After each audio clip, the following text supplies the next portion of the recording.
तो अब जो है वो हमने यूनिकोड की एक लिस्ट को देखा और इसके अंदर हमने ये काम किया कि हमने इसको डायरेक्टली यहाँ पर जो है अप्लाई करवाया। तो ये basically hex sorry octal apply करवाया और इसी तरीके से यूनिकोड इसके अंदर लिखा जाता है। अब यूनिकोड में हमारी उर्दू भी आती है, तो हम उर्दू के अल्फाज को भी एक नज़र देख लेते हैं। जावास्क्रिप्ट शायद सपोर्ट करती है या नहीं करती, तो इसको मैं अभी चेक कर लेता हूँ। यहाँ पर हमारे पास यूनिकोड है, तो यूनिकोड के अंदर हमें एक लिमिटेड दिया हुआ है, उसमें पूरी कंप्लीट लिस्ट नहीं दी हुई यूनिकोड की। तो यूनिकोड उर्दू लिखकर मैं सर्च करवाता हूँ, URDU। अब इसके अंदर हमारे पास उर्दू से रिलेट अगर चार्ट प्रोवाइड है तो हम इसको जो है वो देख लेते हैं।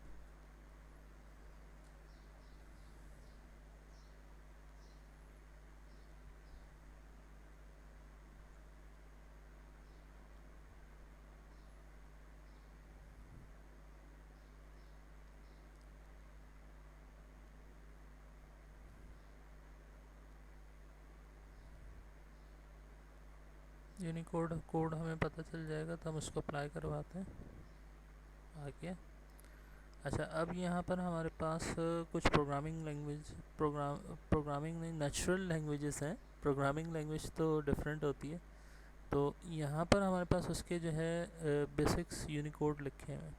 तो उर्दू का हम देख लेते हैं कि उर्दू की जो सीरीज़ है, अरेबिक की तो हमारे पास आ गई, इसको हमने अलहदा से ओपन कर लिया और इसी तरीके से जो है वो उर्दू आ जाए हमारे पास।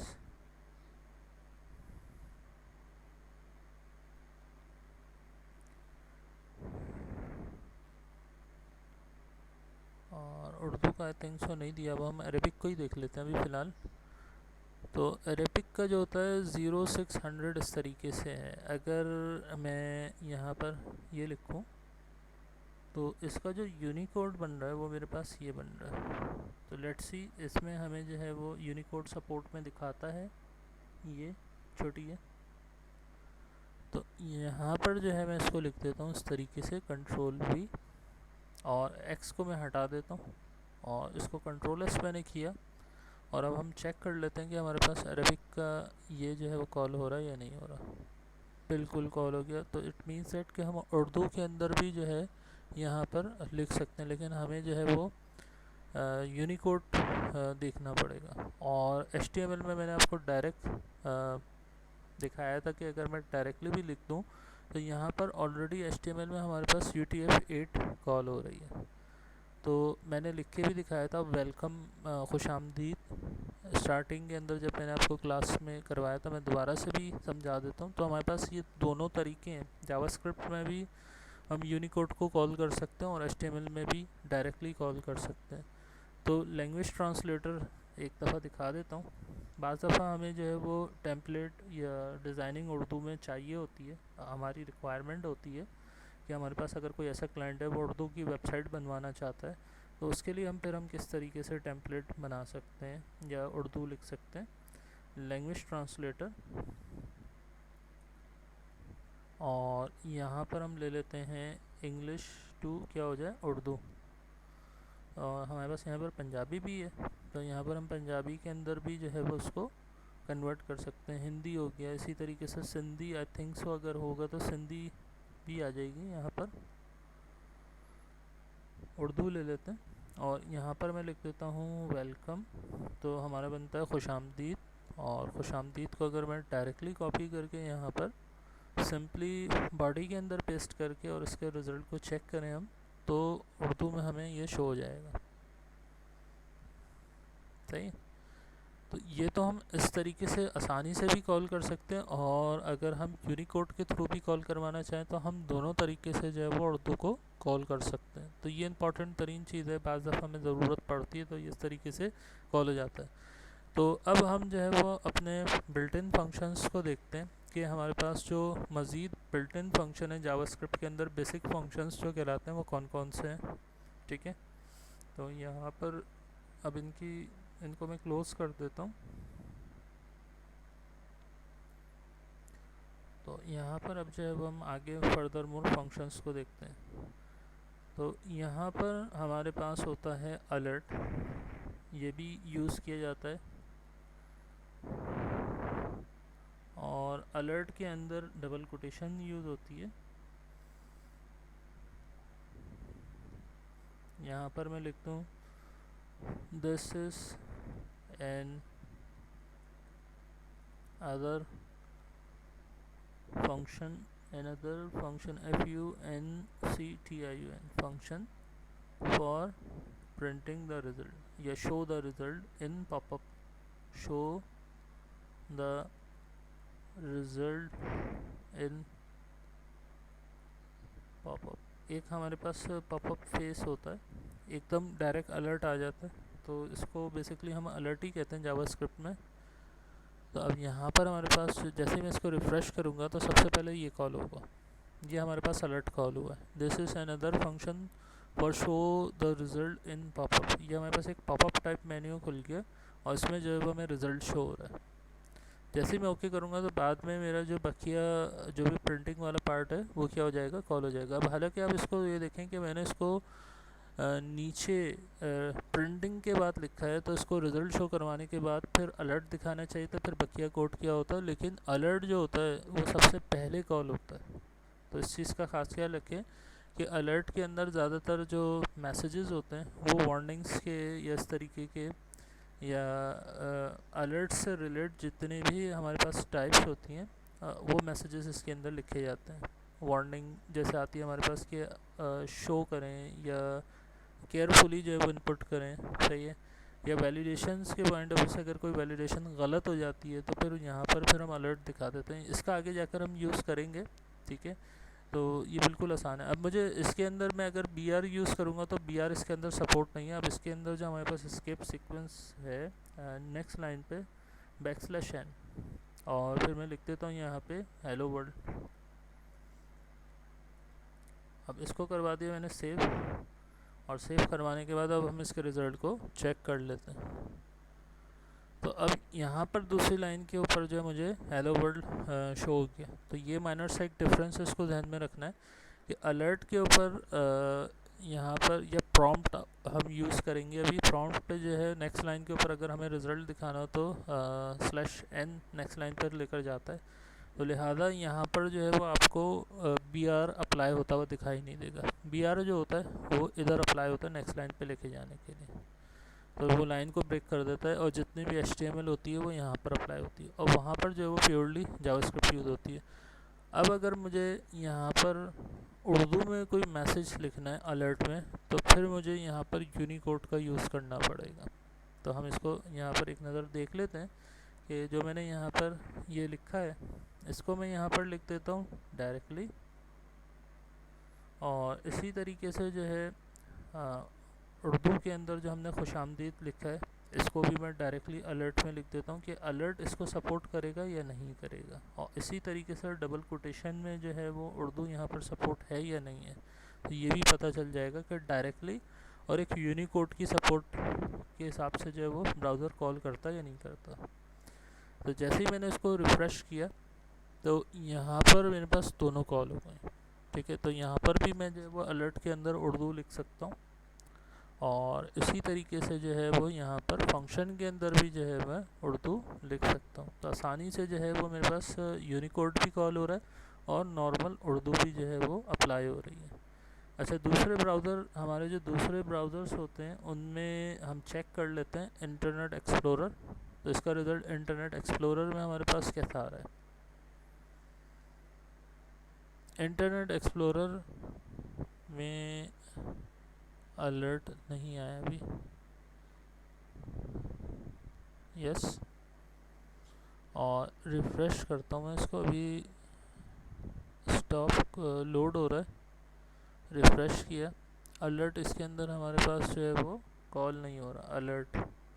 तो ये तो जावास्क्रिप्ट का जो अलर्ट है ये हमारे पास पुराना वर्जन है इसका इंटरनेट एक्सप्लोरर का, तो इसमें जो है वो कॉल नहीं हो रहा। इसी तरीके से जो है वो यूनिकोड भी कॉल नहीं हुआ, डायरेक्टली जो उर्दू लिखी हुई थी वो कॉल हो गई।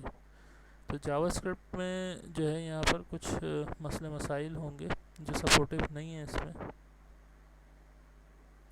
तो ये डायरेक्टली कॉल हो गया और ये कॉल नहीं हुआ, हालांकि हमारी जावास्क्रिप्ट लिखी हुई है इसमें और हमने इसको सिंपली इसको इसमें कॉल करवाया।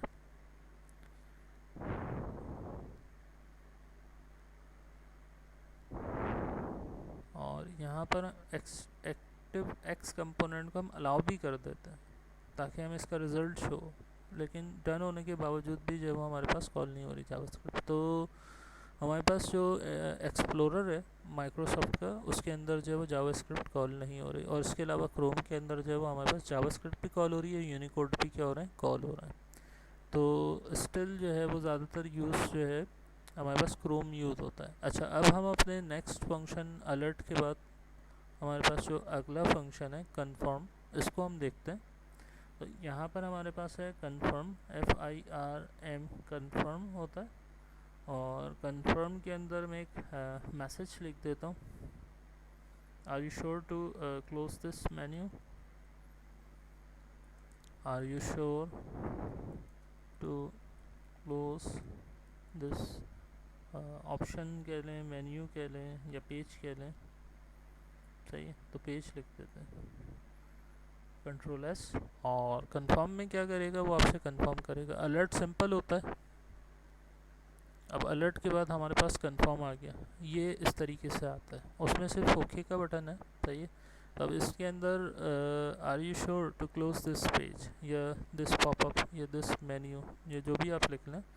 अब मैं ओके करूँगा तो चला जाएगा, कैंसिल पे भी क्या हो जाएगा, चला जाएगा, लेकिन इसमें जो रिज़ल्ट होता है वो अप्लाई होता है, सही है। अच्छा, कैंसिल करने पे भी वो रिज़ल्ट को शो कर देगा, सही है। तो यहाँ हमारे पास दो बटन होते हैं। अब इसी तरीके से हमारे पास यहाँ पर दूसरे भी फंक्शन है, उनको हम देखते हैं। प्रॉम्प्ट है,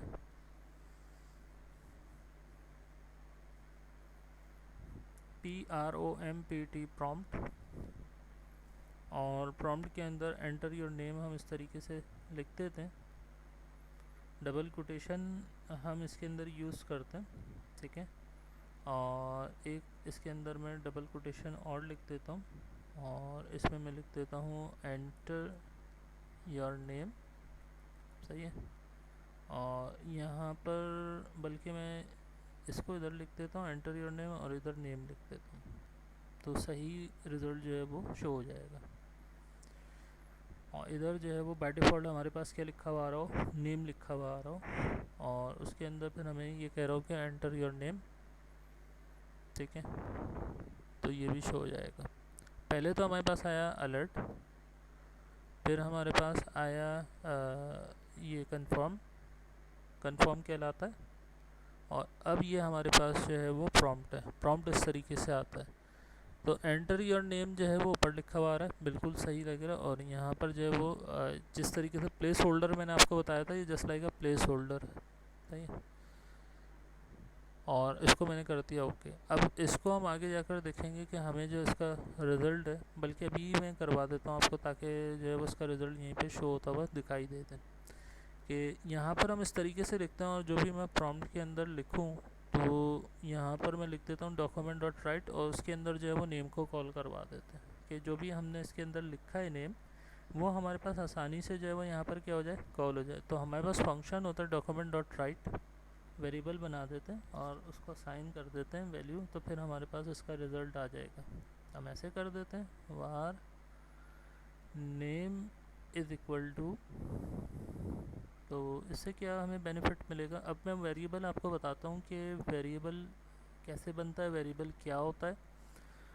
वेरिएबल बेसिकली एक ऐसा डाटा टाइप होती है जो जिसको वैल्यू असाइन की जाती है, सही है। तो वैल्यू जो असाइन की जाती है बेसिकली वो वेरिएबल कहलाता है। अब फर्ज कर लें कि ए को हम असाइन कर देते हैं, वेरिएबल नेम कुछ भी हो सकता है हमारा। तो अब बिलफर्स मैंने 1 असाइन कर दिया या 2 असाइन कर दिया, तो असाइन करने के लिए हमारे पास जो ऑपरेटर लगता है वो होता है इक्वल टू। इसका मतलब प्रोग्रामिंग में इक्वल टू नहीं होता, इसका मतलब होता है कि ये वैल्यू इसके साथ इसको दी गई है, सही है। तो सबसे पहले वेरिएबल डिफ़ाइन करने के लिए जावास्क्रिप्ट में हम लिखते हैं वार, ठीक है। और जो हमारी मॉडर्न जावास्क्रिप्ट है उसमें हम लेट का यूज़ करते हैं, वो आगे जाकर बताऊंगा। तो यहाँ पर जो सिंपल हम क्या लिखते हैं, वार नेम, एक वेरिएबल नेम आ गया, इसमें हम कुछ भी लिख सकते हैं, अपना नेम भी लिख सकते हैं। तो अभी पहले मैं इधर इसके ज़रिए इसके रिज़ल्ट को जो है कॉल करके दिखाता हूँ कि जो भी प्रॉम्प्ट के अंदर हम लिखेंगे वो उसकी वैल्यू इस वेरिएबल को मिल जाए, और ये वेरिएबल फिर क्या हो रहा है, कॉल हो रहा है। तो डायरेक्टली डबल कोटेशन के अंदर इसको नहीं लिखा जाता, इसको विदाउट डबल कोटेशन बाहर लिखा जाता है। तो फिर ये इसकी वैल्यू को कॉल करके इसके अंदर इसके रिज़ल्ट को शो कर देता है। तो इसको हम क्या कहते हैं कि ये हमारे पास वेरिएबल जो असाइन हुआ था, उसको जो वैल्यू असाइन हुई थी वो यहाँ पर उसने कॉल करवा दी इस फंक्शन के अंदर, और जो वेरिएबल का नेम होगा वो आप इधर लिख देंगे। तो पहले हम इसको चेक कर लेते हैं। रिफ़्रेश किया हमने, अब मैंने लिखा अली लेट सपोज, और यहाँ पर मैंने किया ओके। तो अब यहाँ पर मेरे पास रिज़ल्ट प्रिंट हो गया अली, ठीक है। तो यहाँ पर अब मैं यहाँ पर चेंज कर देता हूँ, जैसे मैं इधर लिख देता हूँ अली, फर्स्ट कुछ भी लिख सकते हैं हम, और यहाँ पर वेरिएबल नेम हो जाता है अली, और इसको मैंने किया सेव, और यहाँ पर मैंने किया इसको रिफ़्रेश, और यहाँ पर मैंने किया आसिफ फर्स्ट करना और ओके कर दिया। तो अब यहाँ पर मेरे पास जो है वो वैल्यू जो रिज़ल्ट मैंने इसके अंदर भेजी थी वेरिएबल के अंदर, वो यहाँ पर कॉल हो गई। अब वेरिएबल नेम कुछ भी हो सकता है, तो यहाँ पर हम जो भी हम जिससे रिलेट काम कर रहे होते हैं तो उससे ही रिलेट हम वेरिएबल बना देते हैं। अब मैं इधर नेम लिखना चाहता हूँ तो मैं वेरिएबल बना दूँगा नेम से। तो ये सही तरीका होता है कि आपके कोड को आपके जॉब छोड़ने के बाद जो भी डेवलपर या डिज़ाइनर आपके कोड को देखे, जो भी आपने प्रोजेक्ट बनाया होता है, तो उसको आसानी हो कि वो समझ जाए कि ये किस लिए यूज़ किया। तो हमें जो वेरिएबल बनाने चाहिए वो according to the project scenario, जो भी हमारी रिक्वायरमेंट हो उसके हिसाब से बनाने चाहिए, ताकि बाद में जो डेवलपर्स आते हैं तो उनको आसानी रहे कि ये वेरिएबल कहाँ यूज़ हो रहा है और उसका पर्पस क्या है बेसिकली।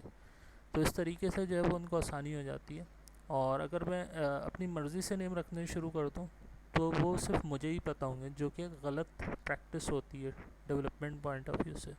तो हमें कोशिश ये करनी चाहिए कि suitable name according to the scenario रखें, ताकि जो है वो कोड सबको आसानी से समझ में आ सके। तो अब यहाँ पर मैंने नेम रख दिया, और नेम के अंदर मैं कुछ भी लिखूँ, यहाँ मैं कैंसिल कर देता हूँ तो तब भी वो वर्क करेगा। नेम में अब मैंने जो है वो नंबर और लेटर लिखा है, तो क्या कर देगा, क्योंकि वो वेरिएबल है, अब वो स्ट्रिंग फॉर्मेट को भी क्या कर लेता है, एक्सेप्ट कर लेता है। अब हमने जो है वो सिंगल कोटेशन के पॉइंट ऑफ व्यू से यहाँ पर देखना है। तो यहाँ तक हमारे पास डॉक्यूमेंट डॉट राइट हमने देखा, डॉक्यूमेंट डॉट राइट एलन देखा, अलर्ट देखा, कन्फर्म देखा, और प्रॉम्प्ट देखा, और प्रॉम्प्ट में वैल्यू को असाइन करवाया और उसको प्रिंट भी करवा दिया। तो अब इसी में डॉक्यूमेंट डॉट राइट में सिंगल कोटेशन में, क्योंकि मैंने स्ट्रिंग की बात करी है, तो हमारे पास जो डाटा होता है, डाटा में हमारे पास क्या होता है, नंबर होते हैं, सही है। और इसी तरीके से जो है वो टेक्स्ट होता है, करेक्टर जिसे हम कहते हैं, जैसे वेलकम हो गया। और इसी तरीके से मैं लिखूँ विंडो 98 फर्स्ट करने। तो अब यहाँ पर ये जो टेक्स्ट के साथ नंबर आ रहा है, तो इसको हम बेसिकली कहते हैं स्ट्रिंग, और इसको हम कहते हैं सिंपल करेक्टर्स, या करेक्टर अगर हम कहेंगे तो CHAR एक करेक्टर हो जाएगा, और करेक्टर्स बहुत सारे होते हैं। इसी तरीके से हमारे पास क्या होता है, नंबर। तो जो भी अगर हमें डायरेक्टली वैल्यू प्रिंट करनी होती है, अब जैसे हमें नंबर प्रिंट करना है तो हम इसको डबल कोटेशन में, या इसके अंदर जो हमें एक करेक्टर लिखना है वो भी डबल कोटेशन में, और स्ट्रिंग अगर लिखना है तो हम उसको सिंगल कोटेशन में, डबल कोटेशन दोनों में लिख सकते हैं। तो इसको मैं अप्लाई करके दिखाता हूँ, क्योंकि हमारी जो दूसरी प्रोग्रामिंग लैंग्वेज है जैसे PHP हो गई, तो उसमें करेक्टर हमेशा एको जो होता है वो सिंगल कोट में होता है। तो यहाँ हम चेक कर लेते हैं कि सिंगल कोट में स्ट्रिंग आएगा WRITE राइट, और सिंगल कोट ले लिया मैंने, और सिंगल कोट में मैंने लिख दिया वेलकम, ठीक है। और इसको करवा दिया हमने सेव, और सेव करवाने के बाद अब इसके रिज़ल्ट को, बल्कि वेलकम ही लिख लेते हैं, चलें। सही है। तो अब यहाँ पर जो रिज़ल्ट आया वो वेलकम है, ठीक है। और इसको करवा दिया हमने सेव, और सेव करवाने के बाद अब इसके रिज़ल्ट को, बल्कि वेलकम ही लिख लेते हैं, चलें। सही है। तो अब यहाँ पर जो रिज़ल्ट आया वो वेलकम है, ठीक है। और इसको करवा दिया हमने सेव, और सेव करवाने के बाद अब इसके रिज़ल्ट को, बल्कि वेलकम ही लिख लेते हैं, चलें। तो अब यहाँ पर हमारे पास जो वेलकम है ये आ गया, सही है। सिंगल कोटेशन में भी क्या हो रहा है, कॉल हो रहा है। और इसी तरीके से जो है वो हम वेरिएबल को अगर कॉल करवाएं तो वेरिएबल कॉल नहीं होता सिंगल कोटेशन में, क्योंकि मैंने यहाँ पर बाहर रखा है, सही है। तो अब नेम को हम इधर ही कॉल करवाते हैं सिंगल कोटेशन में। इसी तरीके से डबल कोटेशन में भी कॉल करके देख लेते हैं कि हमारा जो वेरिएबल है वो डबल कोटेशन में कॉल हो रहा है, क्योंकि हमारा जो वेरिएबल है वो ऊपर टॉप पे लिखा हुआ है, उस प्रॉम्प्ट से उसकी वैल्यू आ रही है। और इधर मैं लगा देता हूँ बी आर, और इसी तरीके से मैं लगा देता हूँ बी आर। अब ये चेक करने के लिए कि यहाँ से वेरिएबल की वैल्यू तो होती है इस तरीके से कॉल, डबल कोटेशन में भी कॉल होगी वेरिएबल की वैल्यू या सिंगल कोटेशन में, या हमें इसी तरीके से ही लिखना होगा। तो अभी रिज़ल्ट आपके सामने आ जाएगा, पता चल जाएगा हमें। रिफ़्रेश किया, रिफ़्रेश करने के बाद ओके किया। अब यहाँ पर मैं लिख देता हूँ अमजद, सही है। तो एक तो हमारा नॉर्मली प्रिंट हुआ और दोनों कोटेशन के अंदर जो है वो हमारा प्रिंट नहीं हुआ, सही है। नेम लिखा हुआ आ गया दोनों जगह हमारा। तो अब कहने का मकसद ये है कि यहाँ पर अगर मुझे स्ट्रिंग कॉल करना है तो स्ट्रिंग तो डायरेक्ट कॉल हो जाएगा, लेकिन वो वेरिएबल को कॉल नहीं करता, वेरिएबल की वैल्यू नहीं आती उसके अंदर। वेरिएबल की वैल्यू हमेशा क्या कैसे आएगी कि इन कोटेशन से बाहर कॉल हो, सही है। तो अब अगर मैं इसको उठा के इधर रख देता हूँ, डबल कोटेशन के अंदर, सही है, बल्कि डबल कोटेशन से बाहर रखनी है ना हमने, तो यहाँ आ जाएगी इस तरीके से। अब यहाँ पर हमारे पास आ गया एरर। तो एरर ये कहता है कि भाई ये दो जो हैं वो स्टेटमेंट जो आपने उसके पैरेंथेसिस जो राउंड ब्रैकेट्स हैं उसके अंदर लिखी है, तो इसके अंदर जो है आप इसको क्या करवाएं, कॉन्कैटिनेट करें, जोड़ें। ये दोनों क्या है, अलग-अलग पार्ट हैं। तो हमारे पास होता है प्लस, प्लस लिखने से अब आप देखें मेरे पास यहाँ पर एरर चला गया, सही है। तो एरर जब चला गया अब मेरे पास यहाँ पर क्या हो जाएगा, ये यूज़ हो जाएगा। तो अब बिल फर्स्ट मैं वेलकम के बाद ब्रेक नहीं चाहता, मैं चाहता हूँ कि वेलकम लिखा हुआ है और मेरे पास उसका जो भी नेम है वो लिखा हुआ आ जाए, और फिर उसके साथ जो है वो एक और स्टेटमेंट जो है वो जुड़ जाए और उसमें आ जाए हमारा बी आर, ठीक है। तो हम इस तरीके से भी कर सकते हैं, सही है। और इसी को मैं नीचे सिंगल कोटेशन में इसी तरीके से ही लिख देता हूँ। तो इसका रिज़ल्ट फिर हम चेक करते हैं कि हमारे पास जो है वो बिल्कुल सही आ रहा है। तो बिल्कुल सही आएगा। यहाँ पर हमारा सिंगल कोटेशन लग जाएगा, यहाँ पर हमारा आ जाएगा नेम, यहाँ पर प्लस और फिर सिंगल कोटेशन और फिर यहाँ पर क्या आ जाएगा, पी आर, सही। इसको करवाया सेव, और सेव करवाने के बाद अब हम इसके रिज़ल्ट को अब चेक कर लेते हैं। यहाँ पर मैंने लिख दिया अमजद और ओके किया। तो अब यहाँ पर भी कॉल हो गया और यहाँ पर भी हमारे पास जो है वो रिज़ल्ट कॉल हो गया। तो सिंपली दैट कि हमें करना क्या होता है कि हमें उसको कोटेशन से बाहर निकालना होता है, फिर वेरिएबल की वैल्यू जो है वो आसानी से क्या हो जाती है, कॉल हो जाती है। तो ये तरीक़ाकार होता है। अच्छा, अब हम इसके अंदर एस्केप सीक्वेंस \n को डायरेक्टली यहाँ पर यूज़ करते हैं कि यहाँ पर जो मैं अगर ये यूज़ करता हूँ और बी आर को अभी मैं स्किप कर देता हूँ, तो यहाँ पर मेरे पास क्या आ जाएगा, एरर आ रहा है, सही है। तो हम इसको हमेशा अंदर यूज़ करते हैं और डबल कोटेशन में तो ये एक्सेप्टेबल नहीं होता। तो सिंगल कोटेशन में हम इसको जो है अप्लाई करेंगे तो बिल्कुल भी क्या होगा, एक्सेप्टेबल नहीं होगा, क्योंकि वो एज अ स्ट्रिंग ट्रीट करेगा। तो लिहाजा ये हमें \n ऐसे ही दिखा देगा, सही है। तो हम इसको एक मरतबा चेक करके कंफर्म कर लेते हैं।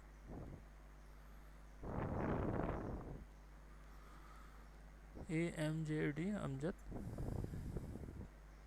तो यहाँ पर जो है वो सिंगल कोटेशन के अंदर जो है वो परफॉर्म हो गया, सही है। नेक्स्ट लाइन पे दिखा रहा है और \n नहीं दिखाया। डबल कोटेशन के अंदर अगर मैं लिखता हूँ तो डबल कोटेशन में शो करेगा, और यहाँ से अगर मैं बी आर हटा दूँ \n के रिज़ल्ट को चेक करने के लिए, तो अभी हमें पता चल जाता है। कंट्रोल S, और यहाँ पर मैंने कर दिया रिफ़्रेश, और यहाँ पर फिर मैं लिख देता हूँ अमजद। ओके, तो अब आप ये देखें कि दोनों जगह जो है वो स्लैश एन अप्लाई नहीं हुआ, उसने एक ही लाइन के अंदर जो है वो दोनों रिज़ल्ट को शो कर दिया। तो यहाँ पर ये सपोर्टिव नहीं है, लेकिन इसको शो भी नहीं कर रहा वो कि वेलकम के साथ वो हमारे पास जो है वो सिंबल आ जाए, नहीं। तो यहाँ पर फिर हमें इसी तरीके से जो है वो नेक्स्ट लाइन यूज़ करनी पड़ेगी। नेक्स्ट लाइन पर अगर हमें अपना रिज़ल्ट चाहिए तो वो इसी तरीके से HTML वाला BR लग जाएगा।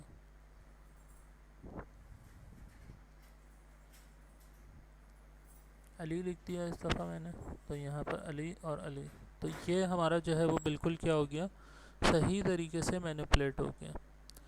तो अब यहाँ पर हमने जो है वो कंफर्म और इसी तरीके से जो है प्रॉम्प्ट अलर्ट देखा। अब बकिया हमारे पास जो है वो 3-4 फंक्शन और रह गए, हम इसको जल्दी से देख लेते हैं। तो अब हमारे पास, मैं इसको कर देता हूँ कमेंट, ताकि जो है वो मिक्सअप ना हो, और ये जस्ट लाइक अ कमेंट जो है वो हमारे पास यहाँ पर शो हो जाए। कंट्रोल S, और इसके नीचे से अब मैं अप्लाई करता हूँ। अब हमारे पास जो टाइप आ रही है वो बेसिकली हम चाहते हैं कि वेरिएबल को कन्वर्ट करवाते हैं। क्या पार्स का हमारा एक फंक्शन पास इंटीजर पार्स फ्लोट यूज़ होता है कि जो भी हमारे पास पार्सिंग होती है वो नंबर के अंदर हो।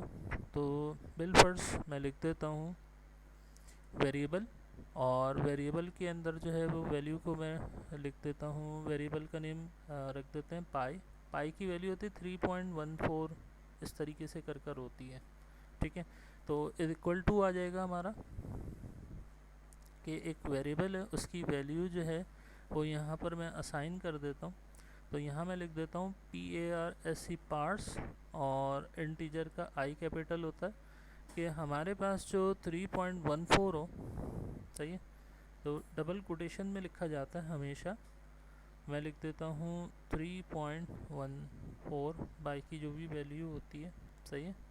और इसको जो है हम क्या करवा देते हैं, अब इसको प्रिंट करवा देते हैं, डॉक्यूमेंट डॉट राइट, सही है।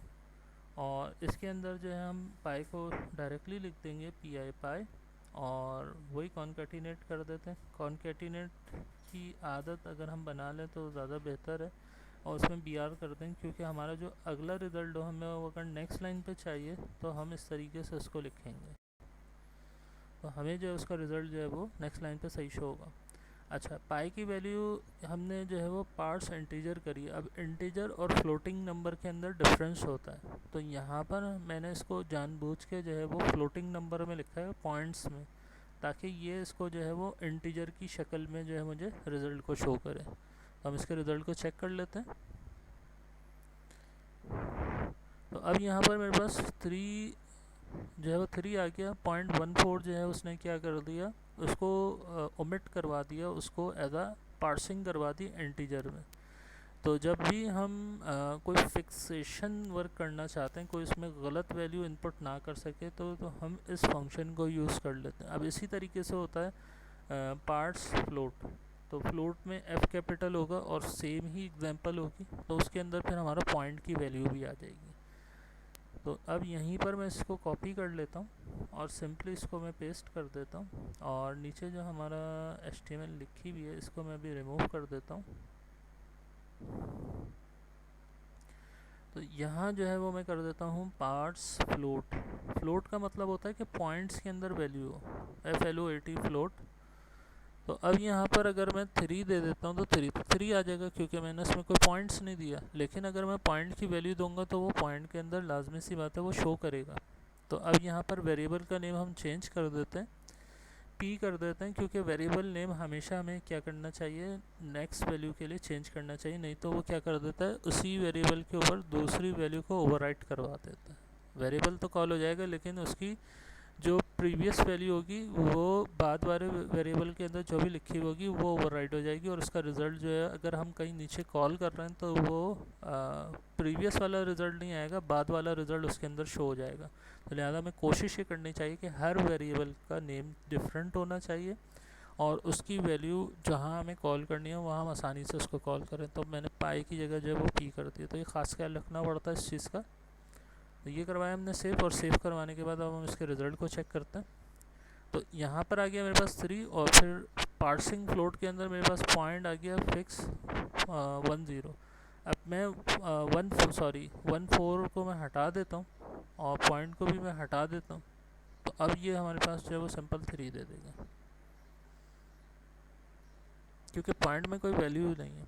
अब मैं पॉइंट के अंदर कुछ भी लिखता हूँ 0 0, तो वो फिर आ जाएगा सिंपल। या 1 4 मैंने भी जैसे लिखा था वो भी आ जाएगा, और इस तरीके से पॉइंट में ये भी आ जाएगा। लेकिन यहाँ अगर पॉइंट में कोई वैल्यू आएगी तो वो उसको एज एन इंटीजर दिखाएगा। तो ये बाज़ जगह हमें कैलकुलेटर्स में चाहिए होता है कि कोई पॉइंट्स के अंदर लिख दे, या हमारी जो कैलकुलेशन है, अब हमारे यहाँ जो करेंसी है उसमें 8 आने और 4 आने का जो कॉन्सेप्ट है वो ख़त्म हो चुका है। तो लिहाजा अगर हम राउंडिंग में वर्क करना चाहते हैं तो उसमें हम फिर इसको यूज़ कर लेते हैं, पार्ट्स इंटीजर। वो करेंसी फॉर्मेट जहाँ पेंस हो गया, या हमारे पास डाइम हो गया, या हमारे पास सेंट्स हो गया, या हमारे पास हम इसको जो है वो पाकिस्तानी फॉर्मेट में हम इसको 8 आने और 4 आने का वर्ड कहते हैं। तो ये अगर हम इसमें से राउंडेड कर दें तो राउंड फिगर के अंदर जो है वो हमें क्या देगा, एक्यूरेसी रिज़ल्ट की देगा, ठीक है। लेकिन कैलकुलेशन में उसका जो भी डिफरेंस होगा वो शो नहीं होगा। तो इससे क्या होगी, एक तरीके से काम तो हो जाएगा लेकिन काउंटिंग में इनएक्यूरेसी होगी। तो वो जो एक्स्ट्रा होगा वो as a side for the commission बन सकता है, सही है। तो राउंडिंग अगर हमने करना होता है तो हम इस तरीके से इस फंक्शन को यूज़ कर लेते हैं, और अगर हमें फ्लोट में चाहिए होता है तो पॉइंट्स के अंदर वैल्यू चाहिए होती है तो हम इसको इस तरीके से यूज़ कर लेते हैं। तो अब हमारे जो है वो लास्ट 2 फंक्शन रह गए, उनको हम देख लेते हैं और अपने टॉपिक को वाइंड अप करते हैं। इसी तरीके से EVAL एवेल्यूएट कहलाता है। एवेल्यूएट का मतलब होता है मैथमेटिकल में हल करना, कि आप किसी भी चीज़ को क्या कर रहे हैं, हल कर रहे हैं, सही है। तो इसी एग्जांपल को मैं ले लेता हूँ और उसके अंदर मैं एवेल्यूएट लिख देता हूँ तो आसानी हो जाएगी थोड़ी। और यहाँ पर जो है हम इसको सिंपली प्लस करवा देते हैं, EVAL, सही है। ये हमारे पास फंक्शन होता है। इसका मतलब अब यहाँ पर वेरिएबल नेम बिलफर्स में A कर देता हूँ। एवेल्यूएट करो किसको, यहाँ पर जो हमारी वैल्यूज़ हैं इसको। तो अब बिलफर्स में यहाँ पर 2 + 2 कर देता हूँ, या 3 + 3 कर देते हैं, या 2 + 3 5 होता है, 2 + 3 5। तो हमारे पास यहाँ पर अब रिज़ल्ट में 5 आना चाहिए। वेरिएबल हमारा यहाँ पर उसी तरीके से लिखा जाएगा, क्योंकि वो इसको वैल्यू जो असाइन होगी वो उसको यहाँ पर क्या करवा देगा, प्रिंट करवा देगा। तो अब यहाँ पर हमारे पास क्या आ गया, 5 आ गया। तो एवेल्यूएट का मतलब होता है हल करना। ये हम इस तरीके से इसको यूज़ करते हैं। अब इसी तरीके से हमारे पास इस नॉट अ नंबर होता है। तो यहाँ पर मैं लिख देता हूँ इज़ नॉट अ नंबर, और इसके अंदर जो है मैं लिख देता हूँ कोई टेक्स्ट।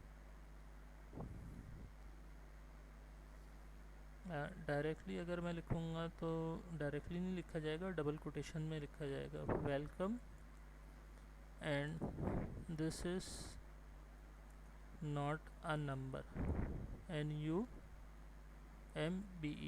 नंबर। अब इसमें मैं कुछ नंबर भी लिख देता हूँ, सही है। और यहाँ पर जो है मैं लिख देता हूँ वेरिएबल B =, सही है। तो यहाँ पर हमारा इक्वल टू आ जाएगा इस तरीके से, और यहाँ पर हम इसको document.write के अंदर कॉल कर देते हैं। डॉक्यूमेंट DOCUMENT होता है, document.write, सही। तो अब यहाँ पर मैं B को कॉल करवा देता हूँ, सिंपल, और इसके रिज़ल्ट को चेक कर लेते हैं। तो यहाँ पर हमारे पास जो है वो हमने एक स्टेटमेंट लिखी है, this is not a number. तो ये क्या हो गया, ट्रू। अच्छा, अब इसके अंदर मैं सिंपल नंबर लिख देता हूँ क्योंकि ये स्ट्रिंग है। अब मैं अगर यहाँ पर सिंपल इसको इस तरीके से रखता हूँ तो ये फॉल्स हो गया क्योंकि वो नंबर है। और अगर सिंपल मैं टेक्स्ट रख दूं कैरेक्टर, तो अब भी क्या होगा, ट्रू होगा। तो यहाँ पर अगर आप सिंपल नंबर रखते हैं तो इसका क्या मतलब होता है, ये कोई एक नंबर नहीं है। फंक्शन का ये मकसद है कि हमें अगर इस तरीके से कोई ट्रू वैल्यू पास करवानी हो तो हम इस तरीके से क्या करवा सकते हैं, स्ट्रिंग फॉर्मेट के अंदर देके उसको पास करवा सकते हैं। या जो हम रिस्ट्रिक्शन लगाएं किसी चीज़ पे कि भाई यहाँ पर सिर्फ टेक्स्ट ही जाएगा, कोई नंबर ना लिखे, तो अगर कोई नंबर भी लिख देगा तो उसका रिज़ल्ट हमारे पास शो नहीं होगा। सही है। तो ये था हमारा बेसिक से इनपुट फंक्शन, और ये हमारे आगे जाकर यूज़ होंगे। तो आज हम अपने लेक्चर को यहाँ तक इतना रखते हैं और मैं वीडियो को स्टॉप कर रहा हूँ।